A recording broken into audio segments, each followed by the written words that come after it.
දිනෙන් දින වෙනස් වන ශ්‍රී ලාංකීය කලා ක්ෂේත්‍රයේ ප්‍රවීණ රංගදරයන් ඒ වගේම දක්ෂ නිර්මාණකරුවන් වගේම නවකයින් ආධුනිකයන් සොයා යන ගමනේදී අද අපිට මුණ ගැහෙනවා සුවිශේෂී චරිතයක්. ඇය නමින් ඔමන්දි වික්‍රමාරච්චි. අයවන ඔමන්දි. ඉතින් අද අපි ටෝකියෝ තිහාග වැඩසටහනත් එක්ක එකතු කරගන්නේ ලංකාවේ කලා ක්ෂේත්‍රයට අලුතෙන් එකතු වෙන ඉස්සරහට ගොඩක් වැඩ කටයුතු කරන්න බලාපොරොත්තු වෙන නැගීගෙන එන තරුවක් කියන්න පුළුවන්. ඉතින් ඔමන්දි ඔබට අවස්ථාව දෙන මුලින්ම ඔබ ගැන වාගේ ප්‍රේක්ෂකාගාරයට කියන්න. මගේ නම ඔමන්දි ගොඩක් අය දැන් මම දන්නවා.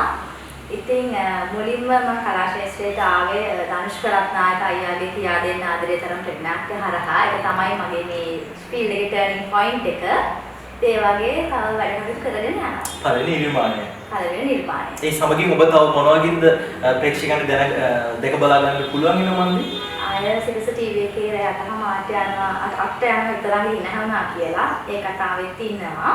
දිවිදුරායකෙත් පොඩි නාට්‍ය පොඩි කොටසකට මම දායක වෙලා තියෙනවා. ඒකට මම ලෝක විභාග වලින් තරඟාවලියේ සහභාගී වුණා ගිය අවුරුද්දේ. ඒවා තමයි අපිට. ඉතින් ඔමන්දි ඔබ කලා ක්ෂේත්‍රයට ඔබ කලාවට ප්‍රිය කරන චරිතයක්. එතකොට විශේෂයෙන්ම අපි ඔබව දකිනවා ඔබ සඳහන් කර විදිහට 2020 විවාහක රූරජින තරඟාවලියේදී. ඉතින් අපි හැමෝම දන්නවා ලංකාවට විතරක් නෙමෙයි සමස්ත ලෝකෙටම මේක හරිම මාතෘකාවක් වෙච්ච කතාවක්. ඉතින් ඔබ ඒ තරඟයේ අවසාන වටවලට හිටපු තරඟකාරණියක් විදිහට ඔබ මොකක්ද හිතන්නේ තරඟය සහ තරඟයේ තියෙන ගුණාත්මක බව, එතකොට එහෙම නැත්නම් ඒ තරඟයේ සිදුවෙච්ච අවසාන ජජ්මන්ට් වල වෙච්ච ඒ ප්‍රශ්න ගැන ඔබට යම් මතයක් අනිවාර්යෙන් ඇති. ඒ ගැන කතා කරමු අපි. ඒ කියන්නේ මම ඇත්තටම ඇප්ලයි කළා. මගේ හස්බන්ඩ් තමයි මට ඇප්ලයි කරන්න කියලා කිව්වේ තරගෙට. ඉතින් සහභාගී වුණා. ලොකු අත්දැකීමක් ගත්ත තරගෙ. කියන්නේ ඒක ටැලන්ට් රවුන්ඩ් තිබ්බා, නැෂනල් කොස්ටියුම් අපි මොකක්ද කියලා දැනගෙන හිටියේ නැහැ. චන්දිමා ජයසිංහ තමයි තරගේ ජාතික අධ්‍යක්ෂකවරයා කටයුතු කරේ. ඒ වගේම මට අපි දැන් කැට්වෝ කිව්වට අපි දන්නේ කොයි විදිහටද ඇවිදින්නේ කියලා රුක්මල් සේනානායක සර් තමයි ඉගැන්නුවේ. ඒ වගේ දේවල් කරා. ඉතින් අන්තිම මොහොතේදී වුණ දේ ගැන මම කලකිරීමක් වෙන්නේ නැහැ. මම හිතනවා දක්ෂයාට සුසන හම්බුණා කියලා. අනිවාර්යයෙන්. අපි හිතන්නේ මේ වෙද්දි විවාහක රූරජින තරඟාවලිය පැවැත්වුණා. අපි මේ වැඩසටහන පවත්වන කාලය වෙද්දි. ඉතින් ඔමන්දි දැන් ඔබට මේ කලා ක්ෂේත්‍රය තුළ මේක ලොකු අපසරියක් තියෙන ක්ෂේත්‍රයක්නේ. ඒක ඔබ ඉදිරියට මොන වගේ දේවල් වලින්ද ඔබ මුණ ගැස්වන්න බලාපොරොත්තු වෙන ප්‍රේක්ෂකයන්ට? ඒ කියන්නේ රංගන ශිල්පිනියක් විදිහට, එහෙම නැත්නම් මොඩල් අයිකන් එකක් විදිහට, එහෙම නැත්නම් වෙන ෆැෂන් අයිකන් එකක් විදිහට මොන විදිහටද අපිට ඔබ ඉස්සරහදී මුණ ගැහෙන්නේ? මම හරිම ආසයි. ඒ කියන්නේ රංගන ශිල්පිනියක් විදිහට මේ ශ්‍රේෂ්ඨ ඉදිරියටම යන්න. හරි. ඔබට දැන් මේ වෙද්දී සිනමා පටවලට එහෙම චිත්‍රපටි වලට ආරාධනා ලැබිලා තියෙනවද? ඉසුරු වීරසිංහ මුදලිගේ අලුත්ම සිනමා චිත්‍රපටයකට මට ආරාධනාවක් ලැබුණා. ඒකෙදි වැඩ කටයුතු කරන්න බලාපොරොත්තු වෙනවා. දැන් ඔමන්දි කියන්නේ මේ වෙද්දී විවාහක කාන්තාවක්, අම්මා කෙනෙක්.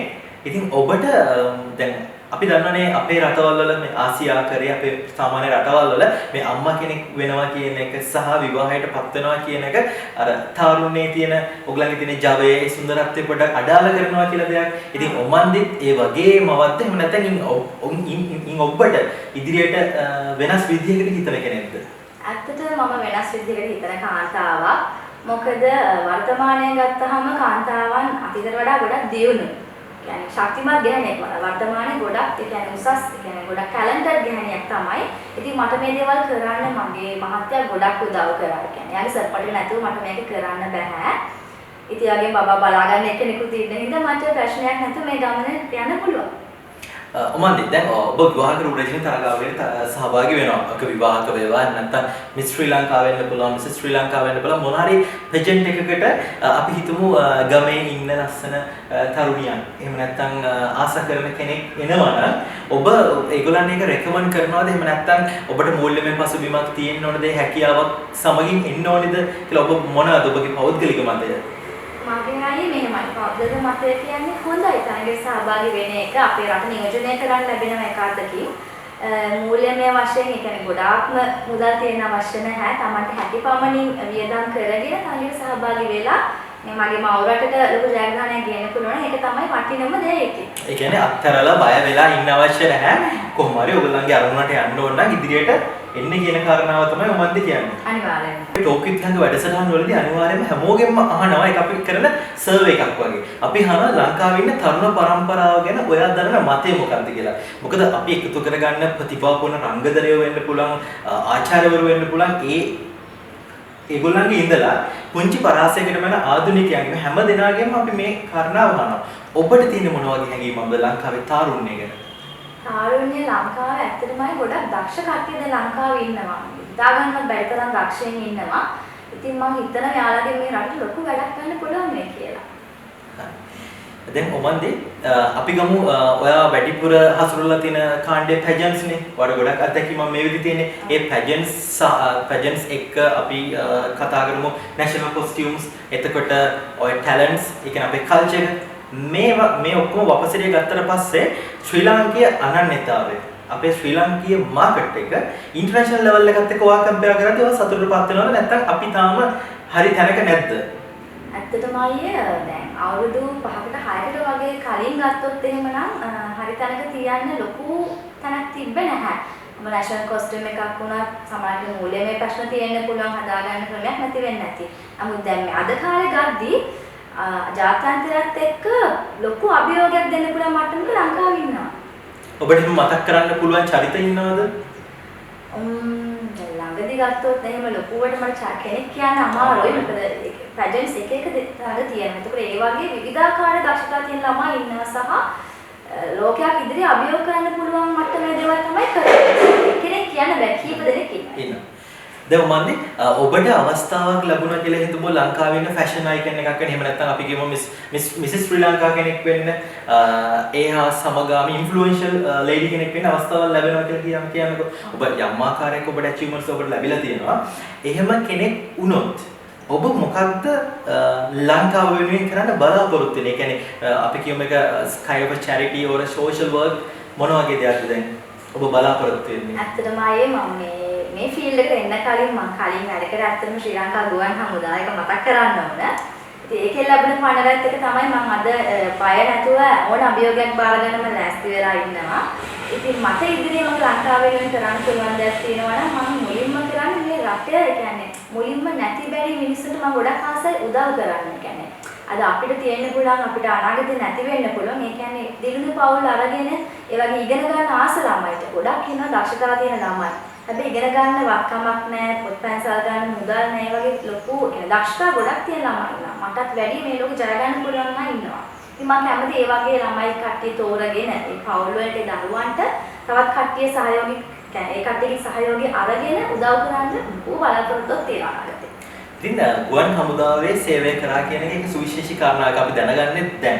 මම හිතන්නේ ගොඩක් දෙනෙක් ඔබව දැක්කට පස්සේ අර අපි දකින චරිත ඉන්නාට දැන් කාන්තාවක් කියලා දැක්කහම අපි දකින කාන්තාව ඉන්න හරියම සිනිදු සුමට ලාලිත්‍ය තියෙන අර ඒ තේරෙනවද මම මේ කියන්නේ කාන්තාවක් සතුව කාන්තා ගතිගුණ තියෙන දැන් අපි ඔබකින් ඒ ගතිගුණ සියල්ලම දකිනවා. ඔබ හරියම ලාලිත්‍යෙන් පිරි ශ්‍රී කියපුවාම ඒ මොඩල් එක ඒ අයිකන් එක තියෙනවා. එතකොට ඔබ ගුවන් හමුදාවේ සේවය කරා කියලා අපිට ඒක සාමාන්‍යයෙන් හිතන්න අමාරුයි. අපි පොඩ්ඩක් ඒ ගැන කතා කරමු. ඔයාලට මොන අත්දැකීම්ද තියෙන මොන දේවල්ද මොන චැලෙන්ජස්ද ඒ කාලේ කරේ? ඒ කියන්නේ මම ඇත්තටම මගේ උසස් පෙළ ඉවර වෙලා තමයි මම ගුවන් හමුදාවට ගොඩක් ආසයි. මොකද මම පාසල් ශිෂ්‍ය බට නිලධාරියෙක්. ඒ කාලේ ඉඳන්ම ලොකු කැමැත්තක් තිබ්බා ගුවන් හමුදාවට බැඳෙන්න ඕන කියලා. ඉතින් පළවෙනි පාර ඉන්ටර්විව් එකට මට ගියාට මම සිලෙක්ට් වුණේ නැහැ. උස මදි නිසා මම කැපුණා. මම දෙපාරක් try කළා. දෙවෙනි පාර තමයි මම සිලෙක්ට් වුණේ. ඊට පස්සේ අපි ට්‍රේනින් යනවා දියතලාව කැම්ප් එකේ තමයි ට්‍රේනින් යන්නේ. අපි මාස 8ක ආසන කාලයක් ට්‍රේනින් කළා. හරිම අමාරුයි කියලා. හරි ජොලි හැබැයි ඉතින් يعني තුවාල වෙනවා, තාප්පෝඩින් පයින්න තියෙනවා, වෙඩි තියන්න තියෙනවා. 아무තුම අත්දැකීමක්. ඉතින් ඒ දේවල් කරලා ඒ වගේම නිදා ගන්නත් වෙලාවක් හම්බුනේ නැහැ. කොච්චර කාලයක් සේවයෙන් නිරත වුණාද? මම අවුරුදු 7ක් ඉඳලා තමයි යන්නේ. අවුරුදු 7ක් කියන්නේ it's a long time. ඉතින් ඔමන්දේ දැන් ඔබ දැන් අපි ඔබ දකින්නට වඩා සැබවින්ම ඔබ මම හිතන්නේ අපිට වඩා ජීවිත අත්දැකීම් තියෙන කෙනෙක් වෙන්න පුළුවන්. මොකද අවුරුදු 7ක අපි කිව්වොත් එහෙම ෆෝසස් වල අත්දැකීම් එක්ක ඔයාට මතක් කරන්න මොන හරි දෙයක් ඇති මෙන්න මේ අවස්ථාව මෙන්න මේ පොයින්ට් එකේදී මම මේ හරි ඩිරෙක්ෂන් එකට ගිය නිසා තමයි අද මම ඉන්නේ. මම මෙතනදී එක්ක වරද්දගත්තා නම් එහෙම නැත්නම් හරි ඩිරෙක්ෂන් එක තෝරාගත්තේ නැත්නම් අද මම මේ ඔමන්දී අද මෙතන නැහැ කියලා කිව්වොත් ඔයාලට මොන ෆ්ලෑෂ්බැක් කරන්න තියෙන මොන ඉන්සිඩන්ට්ස්ද? ඒ කියන්නේ මෙහෙමයි මම ගුවන් හමුදාවේ ඉන්න කාලේ මම දක්ෂතම ශිෂ්‍යයා වුණා මගේ කෝස් එකේ. මම තමයි පළවෙනි යන්නේ කියන්නේ. ඒකල අපේ තිබ්බ බේසික් කෝස් එකේ මම පළවෙනි යනවා. ඒතර ගුවන් හමුදාවේ තිබ්බ ගොඩක් තරඟ. ඒකේ මම හොඳම නිලියට හිමි සම්මානය දිනාගත්තා. මට ඒකෙන් ආස්තර රඟපාන්න ආසයි. මම හිතුවා දැන් ගුවන් හමුදාවේ අපි යුනිෆෝම් එකක් ඇඳලා කියන්නේ ලොකු කර්තව්‍යයක් කරන රැකියාවක්. ඒකත් එක්ක මට රඟපාන්න යන්නේ දෙකක් කරන්න අමාරුයි. සහ දැන් මගේ මහත්තයා නායක හමුදා නිලධාරී. ඉතින් මම මේ පැත්තත් ඔක්කොම බලලා මම තව ඉගෙන ගන්නත් ආසයි. අතරම ආසාවට ගියේ ගුවන් හමුදාවට. පොඩි කාලේ ලොකු ආසාවක් තිබ්බ යුනිෆෝම් එකක් අඳින්න ඕන කියන එක. ඉතින් ඒක ඉදි මට තේරුණා මම තව මීට වඩා දෙයක් මේ රටට මගෙන් කරන්න පුළුවන් කියන එක. ඉතින් මට පුළුවන් කාලයක් මම වැඩ කරලා පස්සේ මම මානව සම්පත් කර්මනාකාර උපාධියක් හදාගන්න ගමන් මම අයින් වෙලා ඉතින් ඒක ආදරය සහ ප්‍රේමය කියන මාතෘකාව ගැන පොදුවේ කතා කරනවා. හරිද? දැන් ඔබ මේ වෙද්දී ආදරය කරලා ඔබට ඒ ආදරය වෙනුවෙන් දරුවන් ඉන්න අම්මා කෙනෙක්.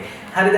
නමුත් ඔබ මේ ආදරය සහ ප්‍රේමය කියන මාතෘකාව ගැන ඔබ මොන විදිහටද කතා කරන්නේ කියලා අපි කැමතියි වගේම අපේ ප්‍රේක්ෂකයෝ කැමතියි දැනගන්න. ඇත්තටම මුලින්ම මම ආදරය කියලා දැනගත්තේ මගේ අම්මාගේ. මොකද අම්මා මට දීපු ආදරය තමයි මට මුලින්ම දැනුනේ. ඉතින් ඒ දෙමාපියන්ගෙන් ලැබුණ ආදරය හරහා තමයි ආදරය කියලා අපිට පුළුවන් යාළුවන්ගෙන් ලැබෙන ආදරේ, ඒක සහෝදර සහෝදරියන් ඒ වගේ කීප දෙයක් තියෙනවා. නමුත් අම්මා හරහා ලැබුණ ආදරෙන් තමයි හරියටම ආදරය කියන්නේ මොකක්ද කියලා මම ඉගෙන ගත්තේ. ඉතින් ඒ හරහා අපිට ආදරය කරන්න පුළුවන් ඒක විදි තියෙනවා. අපිට වංශාවෙන් ආදරය කරන්න පුළුවන්, අපිට අවංකකමින් ආදරය කරන්න පුළුවන්, නැත්නම් අපේ කාලය නිදහසේ ගෙවන්න ආදරය කරන්න පුළුවන්, කම්මැලිකමට ආදරය කරන්න පුළුවන්, එක එක විදි තියෙනවා. ඉතින් ඒ හරහා ආදරයට ඇවිල්ලා තමයි මම ඇත්තටම මගේ මහත්තයාට ආදරය කරන්න ගත්තේ. එතනින් තමයි දෙවෙනිට මම දැනගත්තේ ඇත්තටම ආදරය අපිට දැනෙන්නේ කොහොමද කියලා. අම්මගෙන් පස්සේ තව කෙනෙක් පිට කෙනෙක්ගෙන් ආදරය ලබද්දී දැන් පිටස්තරෙක් නෙවෙයි ඇත්තටම මහත්තයා. ඒක කොහොමද ආදරය දැනෙන්නේ, ආදරය කරන විදිහ. එතකොට අපි ආදරය කරන්න ඕනේ කොහොමද කියන්නේ. විරුද්ධ ලිංගික අපෙන් බලාපොරොත්තු වෙන කොයි වගේ ආදරයක්ද? කෙයාරින් කියලා කිව්වොත් මම හිතනවා මම නිවැරදි කියලා. ඉතින් ඇත්තටම මම කියන්නේ ආදරය දැන් අපි අවංක වෙන්න ඕනේ. බොරු කියන්න හොඳ නෑ කියන එක නෙමෙයි. අනිවාර්යෙන් කවුරුත් බොරු කියන මමත් බොරු කියන. ඒකේ අවස්ථාව විදිහට අපිට කෙනෙක්ගේ යහපතක් වෙනුවෙන් බොරුවක් කියන්න වෙනවා නම් ඒක ආදරයට කරපු වංචාවක් වෙන්නේ. චීට් කරන්න නෙමෙයි. 아무ත් දැන් කෙනෙක්ගේ හොඳක් වෙනුවෙන් පොඩි බොරුවක් කියන්න වෙනවා නම් ඒක කියන්න වෙනවා. ආදරය කියන්නේ ඇත්තටම උතුම් සහ උත්තරීතර දෙයක්. ඒක ගොඩක් අය පටලවගෙන ඉන්න වෙලාවලුත් තියෙනවා. නමුත් ලංකාවේ නම් ඇත්තටම ආදරයට ලොකු තැනක් තියෙනවා. අනිවාර්යෙන්. ඔබ හිතන විදිහට ඔබ පතන ආදරය ඔබ දැන් ලැබිලාද තියෙන්නේ ඔබට? අනිවාර්යෙන්ම. හරි. ඒතර ඔමන්දේ දැන් අපි සමාජ වගකීම් ගැන කතා කරනවානේ. ඒ කියන්නේ මේ කලාවත් එක්ක සම්බන්ධ වෙන ගොඩක් මිනිස්සු හරි සොඳුරු හදවත් තියෙන මිනිස්සු. ඉතින් ඒ නිසා ඔවුන්ගෙන් බලාපොරොත්තු වෙනවා මේ රට හදන්න, එහෙම නැත්නම් රටට සුබදායක පණිවිඩ ආදර්ශ අරගෙන එන්න. එතකොට අපි විශ්වාස කරනවා නේද මේ ගින්දරට, එතකොට සුළඟට, වතුරට, අපි මේ මුහුදු රළට මේ හැම දෙයකටම අපි ගහකොළ සතා සීපාව මේවට අපි රැක ගන්න ඕනේ කියලා. එතකොට ඒ දේවල් වලට ඔබ මොන විදිහටද බලාපොරොත්තු වෙන්නේ ඔබේ යුතුයකම් ඉෂ්ට කරන්න? ඇත්තටම අපිට මේ මේ ලෝකේ රටවල් ගත්තාම හැම රටක්ම හොඳයි. නමුත් ලංකාව තරම් උතුම් පූජනීය වස්තුවක් මට හිතන්නේ තවත් කොහේ ඇති කියන එක. ඉතින් රටේ වෙන දෙයක් අපි මේ හැම දෙයක්ම අපේ සම්පතක්. ගහක් කොළක් සතු සීපා කියන හැමෝම මේ සම්පතක්. අපිව රැක ගන්න ඕනේ. කියන්නේ ගස් කපන්න එපා, ආරක්ෂා කරන්න කියන එක නෙවෙයි මම කියන්නේ. නමුත් අපිට තියෙන පුංචි දේ පවා අපි ආරක්ෂා කරොත් මේ රට මේ ලෝකේ තියෙන උතුම්ම රටක් කරන්න පුළුවන්. ඒක අමාරු වැඩක් නෙමෙයි. ඒ වෙනුවෙන් ඔබ මොන වගේ දේවල්ද බලාපොරොත්තු වෙන්නේ? ඔබ මොනවාරි හිතාගෙන ඉන්නද අනාගතේ මම මෙන්න මේ දේ මේ වෙනුවෙන් කරනවා හැම කියලා? මම හරි ආසයි ගස් කොළන් හදන්න. ඉතින් මම හිතනවා පුංචි පැල 100ක් හරි අපි කට්ටියක් එකතු වෙලා කරොත් මේ රට තවත් ලස්සන වෙයි. මම ගොඩක් ආස්ති මේ දේවල් කරන්න තමයි. සහ ඉතින් මගේ රටට මගේ වෙන්න පුළුවන් උපරිම දායකත්වය දෙනවා ඕනම ශ්‍රේෂ්ඨයක් හරහා. මේ කතා කරද්දී තියෙන ප්‍රධානම දෙයක් තමයි මේ ડિප්‍රෙෂන්. ડિප්‍රෙෂන් හින්දා අපි බොලිවුඩ් ස්ටාර්ස් මේ හැමෝම ලෝකේ ඉන්න ප්‍රධානම පෙළේ පුද්ගලයන් පවා මේකට ගොදුරක් බවට පත් වෙලා තියෙනවා. ඔබට කොහොමද ඒක දැනෙන්නේ මේ කොරෝනා වසංගත තත්ත්වයේ මුළු මේ ග්ලෝබලයිසේෂන් එකටම තියෙන කාලේ ඔබ ඒකට මුහුණ දෙනවද නැත්නම් ඔබට මොන වගේ අත්දැකීමක්ද මේ ડિප්‍රෙෂන් සමග තියෙන්නේ? ඇත්තටම මෙහෙමයි කොරෝනා කාලේ නම් ඉතින් ලොකු අත්දැකීමකට මුහුණ දෙන්න බැරි වුණා. හැබැයි ඉතින් මේ රට වහලා තිබ්බයක් යන්න ඉන්න බෑ කොහෙවත් අපි එකම තැන ඉඳ වෙලා වගේ හිටියේ. නමුත් මම මේක ඇත්තටම ලොකුවට හිතලා ප්‍රශ්නයක් කරගත්තේ නැහැ. මට පුළුවන් ඉදිරිය ගෙදරත් එක්ක සින්දු කියනවා, ටීවී බලනවා, පොඩක් කෑම කෑවා ඉතින් ඒවා කර කර හිටියා ඉතින්. ඒ නිසා ඔබට ඒක ප්‍රශ්නයක් උනේ නැහැ. ප්‍රශ්නයක් උන්නේ නැහැ කියලා. ලොකු ප්‍රශ්න තිබ්බ අපිට එළියට යන්න බෑ. හදිස්සියෙන් දැන් ගෙදරට බඩුවක් ගේන්නවත් එම අපිට අවශ්‍ය දේ තෝරලා බේරලා ගන්න අමාරු වෙන්නේ. ඔන්ලයින් තියෙන දේවල් එක තමයි ගේන්න ගන්න. ඒවා ඉතින් ඔය මට ප්‍රශ්නක් නොතිබ්බට අතන ප්‍රශ්න තිබ්බ මිනිස්සු මේ රටේ හිටියා. එදා වේල ගන්න බැරියයි අනිවාර්යයෙන් ඉන්නේ නැති. නමුත් මම උදව් කරා මට පුළුවන් විදිහට. ඒ වගේ ඉතින් හිටියා. ඔමන්දි දැන් ගොඩක් වෙලාවට අර ගොඩක් එකට අපිට ඉගෝ කියලා කියන්නත් බෑ. ගොඩක් මොටිවේෂන් එකකින් හරි ඉන්ස්පිරේෂන් කැරක්ටර් එකක් විදියට ඉස්සරහට එන කාන්තාවක්, ඔබ කාන්තාවක් පුරුෂයෙක් කියලා ඕනම කෙනෙක්ට තමන්ගේ ගමන ඉස්සරහට යද්දී අර ලොකු ඩවුන් ටයිම්ස් එනවා. ලොකු ඩවුන් ටයිම්ස්. ඉතින් ඔයාගේ ජීවිතේ ඒ වගේ මොනවාරි ඩවුන් ටයිම් එකක් තිබ්බද? ඔයා රිකවර් වෙලා ඉස්සරහට ආපු? ඔව්. අය ඇත්තටම කියන්නේ එක ස්ටෝරි එකයි තියෙන්නේ ගොඩක් නැහැ. මම මිස් ශ්‍රී ලංකා පැජන්ට් එකට ගිහලා මට ටිකක් නිවාඩු ගන්න උවමනාවක් තිබ්බයි ඒකේ. තිබ්බ වැඩවලත් එක්ක. ඉතින් මගේ ජොබ් එක මට නැති වුණා ඇත්තටම නිවාඩු ගන්න උන නිසා. මම ගොඩක් මානසික වැටුණා. මොකද මම හරි ආසාවෙන් කරපු ජොබ් එකක්. ඉතින් එහෙම ඉද්දි මම ගොඩාක් මානසික වැටුණා කල්පනා කරා ඊළඟට මොකද්ද කරන්නේ කියලා. පැජන්ට් එක නම් ඉවරයි. පස්සේ මම ඉස්සරහට කොහොමද ඉන්නේ? පැජන්ට් එක කියන්නේ එක අපේ එක පොඩි අවස්ථාවක් විතරයි.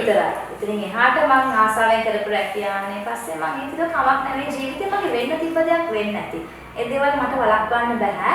ඉතින් ඒකෙදි මගේ මහත්තයා ගොඩක් මාව දිරිමත් කරා. වැටෙන්න එපා දැන් යා ජොබ් එකක් කරනවා. මට කම්මැලි නම් ඔයා මොන හරි දෙයක් ඉගෙන ගන්න තව. මොන හරි හදාන්න ඉගෙන ගන්න. දැන් HR මම මාස්ටර්ස් කරන්න ආසාවෙන් ඉන්නේ ඒවා ඉගෙන ගන්න සහ මොටිවේෂනල් ස්පීකර් කෙනෙක් කියලා පාතිය අර්ථනායක කියලා සර් කෙනෙක්. මම විතරක් මගේ මොන හරි උපදේශයක් ගන්න තිබ්බොත් සර් තමයි කතා කරන්නේ. සර් ගොඩක් මම දිරිමත් කරා. ඉතින් ඒකෙන් මම අර වැටලා තිබුණත් ගොඩක් උඩට ආවා. මම හිතාගත්තේ නෑ හැමදේම වෙන්නේ අපි හොඳට. එන්න හොඳ නෑ කියන එක. හරි. ඔමන්දි කියන චරිතය මේ වෙද්දි ගොඩ නගන්න ගොඩක් දෙනෙක් එකතු වෙලා ඇති, දායක වෙලා ඇති.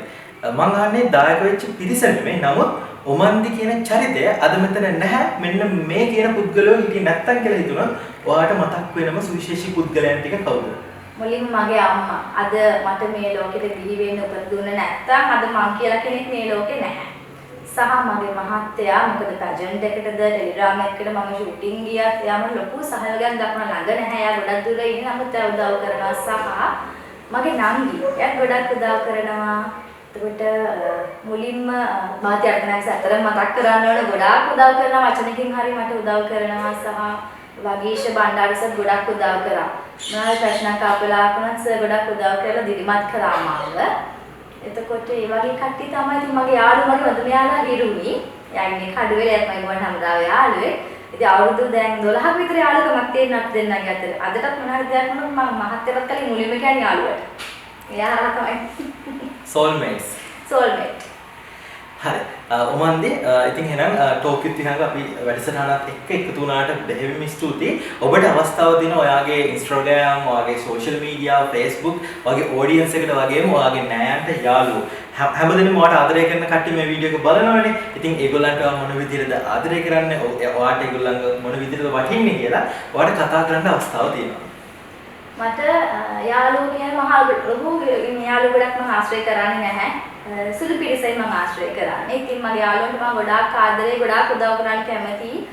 කවුරු මට පාරේ හම්බෙලා කතා කරාත් මම දන්න කෙනෙක් වුණත් මම හරි ආසාවෙන් කතා කරනවා. එහෙම කිසිම මගේ ප්‍රශ්නයක් නැහැ.